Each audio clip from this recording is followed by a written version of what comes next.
Influence comes not just because you got installed on one Sunday and then all of a sudden you have maximum influence on Monday. That's not how influence works. Influence works over the course of time as trust is built.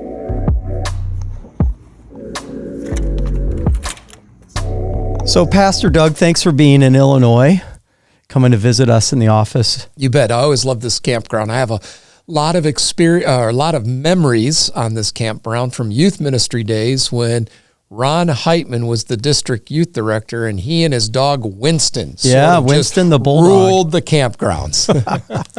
Well, you've not only invested a lot here, you've invested a lot in me. I think I've shared this with you, but it was at a youth event when you were a youth pastor in Des Moines first, and I was 30 minutes south in Indianola. Our youth groups did an event together, and it was at that event that Jesus shifted the direction of my life, and here I am. And it's still true today. The next generation is saying yes to the call of God if we'll just give them an opportunity.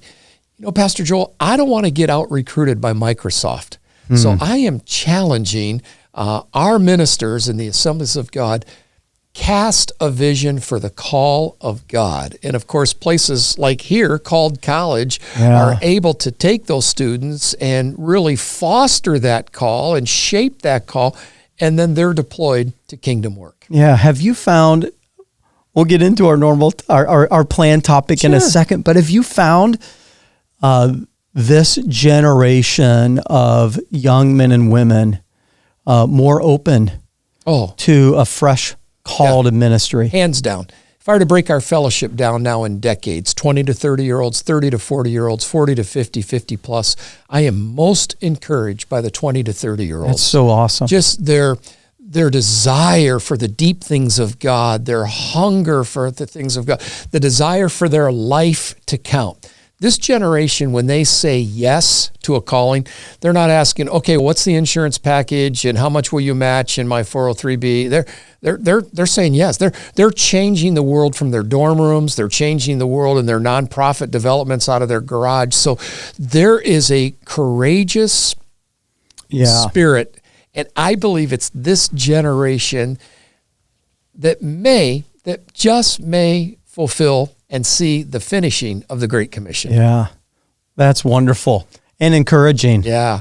One of the things that you spoke into my life through another person, it was probably within a month of the election, I connected with a superintendent from the Southern New England district, Nick Furtado, and we connected on Zoom, and he said, I want to give you a piece of wisdom, a nugget that Doug Clay gave me, and I want to give to you. And he said, the office will make you, or you will make the office. And that was great. I've meditated and will continue to meditate on what that means for me. But I want to break that down for like the local church minister, the youth pastor, the worship pastor, a lead pastor, because that pressure that the ministry will make me what it wants me to be. Right. Or Jesus is going to use me to make this kingdom community what he wants it to be. And that tension between expectations of the ministry and the drive and the desire to please Jesus and leading and shaping. Can you just talk to me about that a little bit? Yeah, I think I'm still learning that, but most viewers of this podcast, Pastor Joel, have probably followed someone. They've followed another pastor. They followed another KidMin director, and so they're living in the shadows, or maybe even in the expectations, or some of the hurts of pastor previous. And I just want to encourage our leaders. God wouldn't have called you to where you're at just to be a carbon copy of what was. Yeah, that's so true. There's an expectation that the Ephesians 2:10 principle, not just that you're God's workmanship created in Christ Jesus to do good deeds, but the good deeds that he gave you to do in advance. So you were to do preordained gifts that Phil Schneider wasn't to do, that Larry Griswold wasn't to do, that Ernie Moen wasn't to do, and I don't know how many more to go back. I don't know the name. but that God has wired your divine design. And so I think what's important, there's two things that come. Number one, do you feel a divine mandate to be here? And if that answer is yes, then lean in to the divine design that God has for you. Listen, I followed two iconic people in ministry positions, Bob Crabtree and George Wood. Straight up, would you like to have followed George Wood? No. No, absolutely not. I mean, George was a lawyer and 2 earned doctorates, and I come into this office with my teen talent certificates, but early on, I got very comfortable that, okay, Doug, God has wired you for who you're to be. And he's placed you here. So lean into that. That's not an excuse to grow in areas that we can develop in. Sure. But don't let that office, the history of it or the expectations of it or other people's expectations about it, don't let that define. You bring your God-given gifts into that shapes culture and that helps mission move forward. What comes to mind, I'm studying 2 Timothy 4. Paul's final 9 imperatives. And the last one is interesting. Paul says, fulfill your ministry. And it's not the ministry, it's yours. It's like so good. Singular to Timothy. You complete, you fulfill your ministry. And that captures there or summarizes some of that you're saying. God's called you with your design. And I think that's the sweet spot for ministry effectiveness. I also think that contributes to sustainability. Sure. And here's why, Joel. When you realize it's your ministry, you don't have to copy somebody else's ministry and you don't have to compare yourself to somebody else's ministry.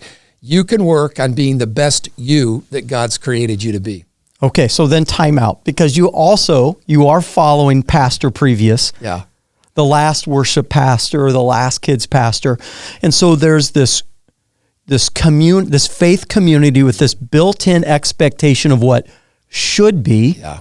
And if that's not you, how do you navigate that tension of, I need to serve the church, I need to meet them where they are, but yet I've got to be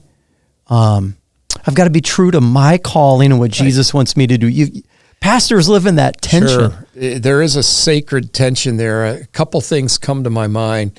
Allow patience to protect you from yourself and rash decisions that you might want to make that could mortgage your future effectiveness. And so what I mean by that... there's a lot there. What I mean by that is many have coming into situations where the leader before them was there for 10 years, 15 years, 20 years. Relax and allow your ministry to get established. If you have to trash your predecessor in order to feel like you're in the seat, you're not a good leader. In many churches, that pastor past will be their pastor for a long time. Yes. It's probably not till a crisis hits their family and you step in and are providing shepherd and pastoral care. So that's okay. Just relax with that. And so patience. And I also think, when it comes to you have maximum influence on Monday, that's not how influence works. Influence works over the course of time as trust is built. Yeah. And trust takes time. Yeah.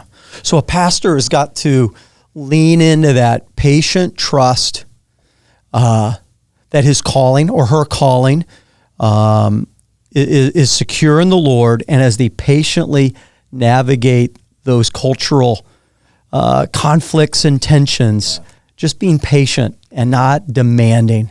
I think that, and I think the greatest asset are the people in that church that you've been called to lead. And so find out their story, find out their journey. As you're meeting people for the first time, don't feel the pressure that you have to impress them as to why God brought you there. Ask them, how has this church been a blessing in your spiritual life? What has this church meant to your family? get into their world and try, instead of trying to force them to get into your world. Yeah. So you've served as a youth pastor, a DYD, lead pastor, and then superintendent. I think, were you elected out of Toledo to the superintendent's so I was office? youth ministry for 15 years. That included district, national office. Then I was a pastor I forgot the at national Toledo, office. Yeah, pastor at Toledo, Ohio. Yep. Had the privilege of doing your role in the state of Ohio. Joined Dr. Wood's leadership team in 2008, and have been superintendent since 2017, which basically says I've got so much ADD that I can't keep a job. No, I think it means our fellowship just appreciates your pastoral heart. Yeah. And it's kind of what I told the students in chapel today. The Bible says that the steps of the righteous are ordered of by the Lord. I still have to walk, but he orders those steps. And so I think if we can really trust that God's steps are the best steps to take, then as you keep walking, he's going to open the right doors of ministry opportunity for you. Yeah.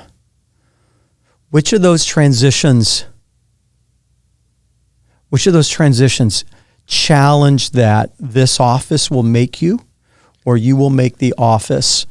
Oh, certainly looking back the last two, because of what I would say is the iconic leader. So in a pastorate, I followed sort of a failure. Now, that has pros and cons. Pros that if over the course of time you don't fail, boy, you're in the saddle. But in the first few years, you got to develop your trust. Yeah. Oh, our last pastor did that, and look, so that. But following Brother Crabtree, who was 21 years as district superintendent, following Dr. George Wood, who with his general secretary and general superintendent had over 20 years, I felt that internal tension to get it right. And I'll tell you what I did. I built a stronger friendship with the two of them after I replaced their position than even when I worked for them, because I worked for both. Yeah. And Dr. Wood was a model for not reaching back and staying involved, but I constantly, hey, Dr. Wood, how did you do this? And it was interesting. The more that I made inquiry as to what you would think, the more that I felt I had his support, and the more that he publicly endorsed some things that were perhaps appeared changed, but he was the biggest champion for it. Yeah. Am I remembering right? Did you invite Dr. Wood to serve like in the World Assemblies of God Fellowship? Like that would have been or could have been a seat you sat in, but you deferred to your brother. Yeah. So in two positions, it could have slid into being the chairman of the World Assemblies of God Fellowship, but Dr. Wood was. And I asked him, George, would you stay in this position? Okay, that's what I'm remembering. And then secondly, I asked him to serve as the interim president of Evangel University. And both of those situations he did with excellence. And in both of those situations, he would say, now, where do you want to go with this? How do you want to do with this? And so what a model leader. Yeah, he modeled successful, healthy transition from that seat better than anybody I know. Well, we really appreciate you spending some time with us here in Illinois. One of these district councils will get you here. Look forward to it. And thanks for investing in our Called College students. And just thank you for pastoring well. You bet.